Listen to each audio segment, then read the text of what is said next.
আপনারা দেখছেন Venkatesh entertainment channel. এই চ্যানেলটি যদি আপনাদের ভালো লাগে অবশ্যই লাইক, কমেন্টস এবং শেয়ার করবেন, আর চ্যানেলটি সাবস্ক্রাইব করে নিয়মিত চ্যানেলের সাথেই থাকবেন। ধন্যবাদ। এখন আমাদের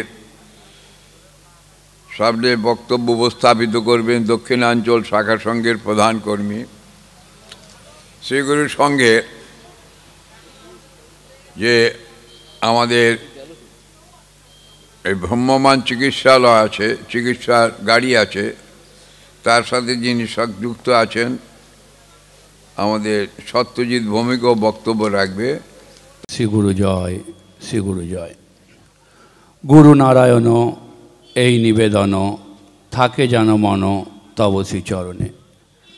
প্রাণের আরাধ্যতম দেবতা সদ্গুরু ভগবানের রাতুল যুগল চরণে ভুলণ্ঠিত প্রণাম নিবেদন করি। মঞ্চে উপস্থিত শ্রীগুরু সংঘের বর্তমান পরিচালন সমিতির যুগ্ম আহ্বায়ক অনুকূল ব্রহ্মচারীজিকে, উপস্থিত শ্রীগুরু সংঘের বারাসাতের শ্রীগুরু সংঘ প্রতিষ্ঠার অন্যতম কাণ্ডারি দুলাল চন্দ্র দাদাকে, বিমল সিংহ দাদাকে, তৎসহ গৌতম সাহা দাদা ও মানিক সোনা রায় দাদাকে প্রণাম নিবেদন করি। সম্মুখ উপস্থিত গুরুভ্রাতা ভক্তমণ্ডলী এবং আদ্যাশক্তি মহামায়ারূপী মাতৃমণ্ডলীর চরণে আজ আমরা সমবেত হয়েছি শ্রীগুরু সংঘ অধীনস্থ পূর্বাঞ্চল শাখার 40তম মহামেলান উৎসবের প্রথম দিবসের মহতী ধর্মসভার অনুষ্ঠানে। দেখুন, আজকের যে ধর্মসভায় বিভিন্ন বক্তারা, বিশেষ করে আমাদের শ্রদ্ধেয় দুলাল চন্দ্র দাদা যেভাবে বললেন, বা মানিক সোনাদা বললেন, গৌতমদা বললেন, বা আমাদের অনুকূল ব্রহ্মচারীজি যা বললেন, এইগুলি যদি আমরা অক্ষরে অক্ষরে পালন করতে পারি তবেই এই ধর্মসভার সার্থকতা। নাহলে শুনলাম আর চলে গেলাম, এতে কোনো লাভ নাই। যেহেতু বিভিন্ন বক্তাদের কথার মধ্যে দিয়ে বিশ্বাস কথাটি এসছে খুব, যে যদি আমরা শ্রীগুরু সংঘকে বিশ্বাস করতে পারি তবে আমাদের জীবনের উন্নতি অবশ্যম্ভাবী। এখানে একটা বাণীও মুদ্রিত হয়েছে, সকল শিষ্য শিষ্যা ও ভক্তদিগকে বলিবা যে যদি তাহারা মত প্রণীত নববিধান মানিয়া ঠিক পথে চলিয়া সংঘের উন্নতি করিতে যত্ন করে তবে তাহাদের মঙ্গল অবশ্যম্ভাবী এবং আমার স্থূল দেহের আবার দর্শন পাইবে ঘরে বসিয়া। ধর্মসভা ঠিক মতন করা চাই। তা এটি আমাদের প্রথমে বিশ্বাস নিয়ে করতে হবে। যে অনুকূলদা বলছিলেন এই কথাটি 23তম ভক্ত সম্মেলনে আমাদের শ্রীগুরু সংঘের একনিষ্ঠ কর্মী নন্দদুলাল দত্ত দাদা বলেছিলেন যে শ্রীগুরু সংঘের কোয়ান্টিটির প্রয়োজন নাই, কোয়ালিটির প্রয়োজন আছে। যে দীক্ষা নিয়ে গৌতমদা বললেন যে দীক্ষা কবে হবে, দীক্ষা কবে হবে। আরে দীক্ষা তো অনেক দূরস্থ। আগে ঠাকুরের যা নির্দেশাদি, ঠাকুর বললেন আমার বাণীকেই তোমরা পূর্ণ মর্যাদা দিও, আমার বাণীকেই আমার উপস্থিত বলে মনে করিও। আগে সেগুলি আমরা মানি, আগে সেইভাবে তৈরি হই, সঙ্ঘের জন্য উপযুক্ত হই। দীক্ষা তো গুরু ভগবান আমাকে দেবেন, আমার নেওয়ার মতন সেই পাত্রটি আছে কিনা আমাকে তো আগে ভাবতে হবে। ঠাকুর তো মন্ত্র দিয়ে দিলেন, আমি নিয়ে আসলাম, আমার সেই ধারণ করার ক্ষমতা আছে কিনা সেটাকে আগে চিন্তা করতে হবে। আমি করি না, ভক্ত থাকি না। ঠাকুর তো বললেন শিষ্য থেকে ভক্ত আমার বেশি প্রিয়। আমি শ্রীগুরু সংঘের কর্মের সাথে যুক্ত হই না। তো এইরকম একটি বিশ্বাসের ছোট্ট গল্প বলে আমি শেষ করব। যে এক সাধু বাবার একটি আশ্রম ছিল, সেখানে একটি ছেলে, খুব ভক্তিমতী ছেলে, গুরুবাদে যিনি বিশ্বাসী, ওই আশ্রমে থাকতেন। আর এখন বর্তমানে যেটা হয়, প্রত্যেক আশ্রমে দেখবেন যে নরম যে তার প্রতি একটু মানে আঘাত বেশি আসে। তাও আপন মনে কাজ করতো,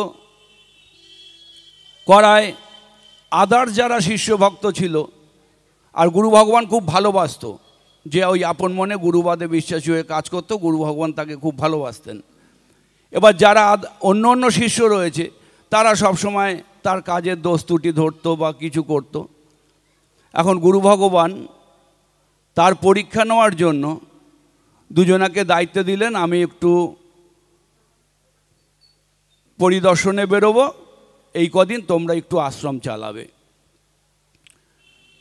তা তখন ওই যারা দুষ্টবুদ্ধি সম্পন্ন গুরুভাই ছিলেন তারা ভাবলেন এই তো আমাদের সুযোগ, এই সুযোগে তাকে জব্দ করব। কিন্তু তার বিশ্বাস কিন্তু গুরুদেবের প্রতি। তা তখন তাকে যথারীতি তার প্রতি অত্যাচার শুরু হলো, এবং তার মধ্যে একজন ওই দুষ্টু গুরুভ্রাতা দুম করে মাথায় বুদ্ধি আসলো যে ও তো গুরুদেব যা বলে অবিচারে সেটা পালন করে, আর গুরুদেব ওকে যাওয়ার সময় বলে গেছে এই দুজন যা বলবে তোমরা সেটা শুনবা, তুমি সেটা শুনবা। ওই দুষ্টু লোক দুটো বলছে পারবি ওই গুরুদেবের খড়ের গাদাটায় আগুন দিয়ে দিতে? ও গিয়ে কোনো কথা নেই, গিয়ে আগুন লাগিয়ে দিয়েছে, কারণ গুরুদেব বলে গেছে ওদের কথা শুনবে। আর একজনাকে বলেছে পারবি ও দাঁড়িয়ে আছে পুকুর ঘাটে ওকে ঠেলে জলে ফেলে দিতে, তাই করেছেন। এবার তো উত্তম মধ্যম তারে মারধর দিয়েছে সবাই, যে কি, কিন্তু ও আশ্রম ছেড়ে কিন্তু যায় নাই। এবার গুরুদেব এসছেন, আসার পরে সব বলছে, গুরুদেব বললে এইগুলি করলো কে? বলছে ও করেছে। তা গুরুদেব ওকে জিজ্ঞাসা করছে কেন বাবা তুমি করছো কেন? বলবে আপনি তো বলে গেছেন ওরা যা বলবে তাই শুনবি, আমি তো আপনার নির্দেশ মতন করেছি। বিশ্বাস দেখুন তার। সব করার পরে এখন গুরুদেব পরীক্ষা নেওয়ার জন্য বলছে আমি তো আমার এই মর্তলীলা সম্বরণ করব, তা আমি যাওয়ার আগে আমার যা আছে তোমাদের মধ্যে ভাগ বাটারা করে দিতে চাই। এখন আমাদের মতন লোভী শিষ্য যারা, কেউ গিয়ে বলে গুরুদেব আপনার ওই সোনার চেনটা আমারে দেন, কেউ বলে আপনার রুদ্রাক্ষের মালাটা দেন, কেউ বলছে আপনার কমণ্ডলটা দেন, সবাই সব চেয়ে নিয়ে যাচ্ছে। আর ওই যে গুরু বিশ্বাসী ছেলেটি ও আশ্রমের এক কোণে চুপচাপ বসে আছে। তার মধ্যেও তো দুই একজন ভালো থাকে, সে গিয়ে বলছে কিরে তুই কিছু চাবি না? বলছে আমি আবার কি চাবো, ও গুরুদেবের যদি মনে হয় আমারে কিছু দিয়ে যাওয়া যাবে। এখন সব দেওয়া শেষ, ওকে আবার কি বলছে তুই কিছু চাবি না? না। গুরুদেব বলে ওরে ডাকো। তা বলে তুমি তো কিছু চাইলে না। বলছে বাবা আমি আবার কি চাবো, আপনি যা দেবেন দেবেন। বলে আমি এইটাই তো খুঁজতে ছিলাম, তোমার জন্য একখানা জিনিস রাখছি, তুমি কি সেটা নেবা? বলে হ্যাঁ আপনি যা দেবেন তাই নেব। তখন গুরুদেব তার খড়ম দুখানি তারে দিলেন। খড়ম দুখানি পাবার পর, না একটু ভুল হলো, যে বলছে তোমার জন্য একটা অমূল্য সম্পদ রেখেছি, সেই দুখানি তোমারে দেব। এবার যারা আগে নিয়েছে তারা কেউ যায় না, যে তার মানে গুরুদেবের থেকে কাছে এর থেকেও দামি কিছু আছে। এবার খড়ম দুখানি যখন দিল, এবার ও পেয়ে তো আনন্দে আত্মহারা। গুরুদেব বলছে আমি এই উপযুক্ত লোক পেয়েছি তাই তাকে দিলাম। তাই আমরাও যদি এরম লোভ লালসা না করে যদি সেই গুরুচরণে আমরা আস্থা রাখতে পারি, ভক্তি রাখতে পারি, তবে আমরাও সেই নিত্যানন্দ ধামে যেদিন যাব, যেটা আমাদের মূল আকাঙ্ক্ষা, যে আমরা শ্রীগুরুর সঙ্গে যার জন্য এসছি, যে অন্তিমে যেন তোমার দর্শন এবং চরণ যুগল নিয়ে আমি নিত্যানন্দ ধামে যেতে পারি, আমরাও সেই চরণ যুগল পাব। ওই অভোলা যে মানে গুরু ভাইটি, তার মতন যদি জীবন গড়তে পারি, ওই শ্রীগুরু সঙ্গে এসে কিছু পাওয়ার আশায় যাব, পাওয়ার আশায় করব, সেটা না করে তাহলে আমাদেরও গুরু ভগবান সেটি দেবেন। এই বিশ্বাসটা আমাদের এই জায়গাটায় আসতে হবে। আর সংঘের কর্মের জন্য সর্বদা এখানে বাণীতেও মুদ্রিত হয়েছে, সংঘের উন্নতি সাধন করলেই আমাদের উন্নতি। ব্যক্তিগত এই আশ্রম শোনা যায় অনেক সময়, কলির প্রকোপ তো, ও অনেক কিছু বলে, ওই কথায় কান দিলে হবে না। আরে যাকে নিয়ে আমরা এই জায়গায় আসলাম তাকে তো আগে স্বীকার করতে হবে আজকে শ্রীগুরু সংঘের জন্যই তো বারাসাত দক্ষিণাঞ্চল, বারাসাত পূর্বাঞ্চল, মধ্য বারাসাত, ওই বারাসাত, অমুক কলকাতা, তমুক কলকাতা। সেই শ্রীগুরু সংঘকেই যদি আমরা ঠিকভাবে অন্তরে স্বীকার না করতে পারি, তবে কিসের সংঘ করা, কিসের উৎসব করা? সেই উৎসবের সার্থকতা তো তখনই যখন শ্রীগুরু সংঘের কর্ম আমরা ঠিকভাবে করে শ্রীগুরু সংঘের উন্নতি সাধন করে শ্রীগুরু সংঘের বিজয় পতাকা সবার ঊর্ধ্বে তুলে ধরতে পারবো। আমি আর বিশেষ কিছু বলবো না। আর দুটি একটু ঘোষণা আছে, সেটা করে দিচ্ছি। আমি আমার এলোমেলো গুরু কথা গুরুচরণে অঞ্জলি স্বরূপ প্রদান করলাম। সকলে ভালো থাকবেন। এই পূর্বাঞ্চল শাখা সংঘের উত্তর শ্রীবৃদ্ধি হোক, এই প্রার্থনা করে আমি আমার গুরু কথা এখানেই সমাপ্ত করলাম। শ্রীগুরু জয়, শ্রীগুরু জয়, শ্রীগুরু জয়। ওং গুরু ব্রহ্মা গুরু বিষ্ণু গুরুদেব মহেশ্বর গুরুরেব পরম ব্রহ্ম তস্মৈ শ্রী গুরবে নমঃ। দুটি ঘোষণা আছে, আমি একটু করে দিই। প্রথম ঘোষণাটি আছে, আপনারা প্রত্যেকেই জানেন যে আমাদের যে কলকাতা বইমেলা, সেই বইমেলায় আমাদের শ্রীগুরু সংঘের যে স্টলটি হয় সেটি 447 নম্বর আমরা নির্ধারিত হয়েছি। সেটি হচ্ছে 8 নম্বর গেট, যে লিটিল ম্যাগাজিনের কাউন্টারটি আছে ঠিক তার পাশে। যারা বইমেলায় যান অবশ্যই শ্রীগুরু সংঘ যে স্টলটি আছে তাতে একবার ঘুরে আসবেন। আরেকটি ঘোষণা আছে, আগামী 9, 10 ও 11 ফাল্গুন, ইংরাজির 22, 23, 24 ফেব্রুয়ারি 2025 শ্রীগুরু সংঘের 39তম বহু আকাঙ্ক্ষিত যে ভক্ত সম্মেলন, সেই ভক্ত সম্মেলন উপলক্ষে যাদের কাছে শ্রীগুরু সংঘের ভক্ত সম্মেলনের কার্ড যারা সংগ্রহ করবেন না, সেই লোক ব্যতীত ওই 3 দিন আশ্রমে সর্বসাধারণের প্রবেশ এবং সম্পূর্ণ পরিষেবা নিষিদ্ধ থাকবে। এটি সংঘের মাধ্যমে অবশ্যই একটু জানিয়ে দেবেন প্রত্যেকে। যে হয়তো চলে গেল, গিয়ে আমাকে ঢুকতে দিচ্ছে না, আমি একটু দর্শন করব, সেটা কিন্তু হবে না। সেই সিদ্ধান্ত করা হয়েছে। ওটা হয়তো আপনারা ফাল্গুন মাসের পত্রিকায় নোটিশ আকারেও পেয়ে যাবেন। কমিটির পক্ষ থেকে আমি অবনী মিস্ত্রিকে সংক্ষিপ্ত আকারে 2 কথা বলার জন্য অনুরোধ রাখছি। সত্যিকার আমরা গর্বিত।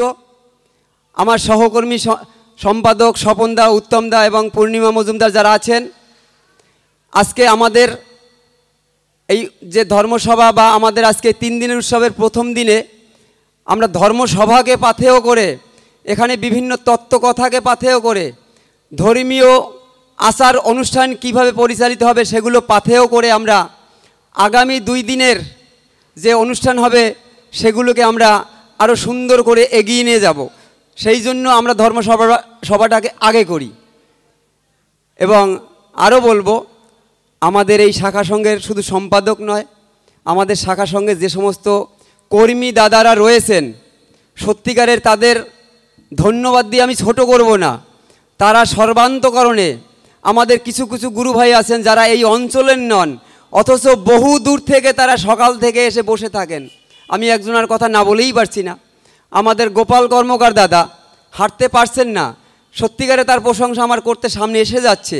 দাদা কালকে থেকে এখানে রাত যাপন, যতদিন উৎসব শেষ না হবে ততদিন পর্যন্ত এখানে থাকবেন।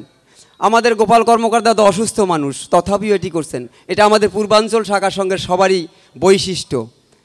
আর কি বলবো, গুরু কথা তো অনেক শুনলেন, গুরু কথা আর আমি জ্ঞানের কথা কিছু বলবো না, আপনারা অনেক শুনলেন। তথাপিও বলবো, যারা সংঘে এখনও দীক্ষা নেননি, যারা হয়তো বাইরের ভক্তবৃন্দ রয়েছেন, তাদের কাছে আমি একটা কথাই বলবো, আমরা গুরুকরণ কেন করি, গুরুর কাছে আসলে কি হয়, এগুলো আমাদের সবার একটু জানার দরকার হয়। গুরুর কাছে আসলে আমি শুধু একটি ইনস্ট্যান্ট দেবো আপনাদের। যদি গুরুর কাছে আশ্রয় নেওয়া যায়, আপনারা যাতা দেখেছেন, ডাল ভাঙার যাতা দেখেছেন তো? ডাল ভাঙার যাতায় কটা ফুটো থাকে জানেন কেউ?